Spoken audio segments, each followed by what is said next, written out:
Pinot Grigio and Sauvignon Blanc are such popular wines on cruise ships, one wine ambassador calls them mutiny wines, meaning passengers would revolt without them. But if you paid $50,000 for a 141-day cruise to 35 countries, is that really what you would want to spend all that time drinking? Joining us now to discuss the cruise wine experience is WSJ's on-wine columnist, Lettie Teague. Hi, Lettie. Great to see you. Hey, Tanya. Always good to see you. So did you do some real-world research for this? Actually went on cruises and drank the wine? Right. That would be the best way to have done it, right? But it wasn't the most fiscally or prudent or expedient way. No, I did actually board the Queen Mary 2, which was docked in Brooklyn ever so briefly, and had a look at their wine list and tasted some of their, own label wines. But alas, no. And what did you think of the Queen Mary 2's wine list? It's actually one of just having looked at about 7 different cruise line wine lists, all luxury, cruise lines. I was impressed by the depth of the list, and for example, they have a huge array of very old ports, which correspond to important years in Cunard.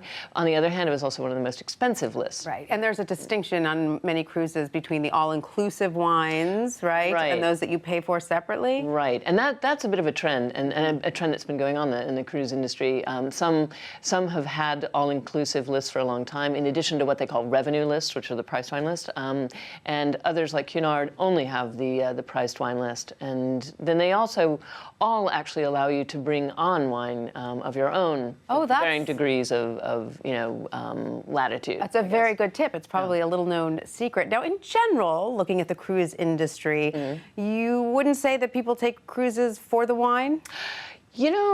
Maybe in some cases they do. In other cases, like some of the lists that I saw that had some grocery store wines, like Behringer White Zinfandel is not something I would get on a ship for when you can just walk down to a grocery store and find it. Right. So there were things like that, and then there were some actual really wines that were very well chosen and you say that in general the cruise industry though is paying a little bit more attention to the wine list. I would say that's absolutely the truth, and especially, they're paying more attention to restaurants too. You have celebrity chefs, like Thomas Keller is now signed on as a restaurant at Seabourn.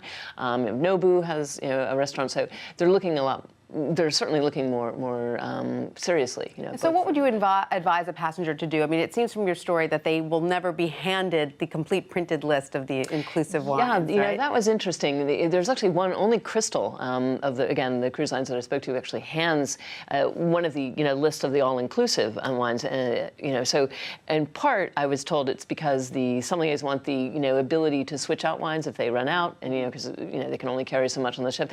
But the other point was made to me by a wine director was that some of the popular wines, I guess, i.e. Sauvignon Blanc and Pinot Grigio, they drink them all up, before they get out of port. So they didn't want to have them on the list. Absolutely. And then if you really want the good stuff, you're going to have to pay up. But you say that there's quite a markup for these wines. Yeah, it's kind of luxury restaurant markup. Yeah, 300, 400%, and on up.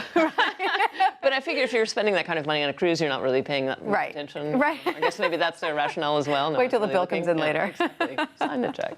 Lettie Teague, thank you so much for that. Great to see you.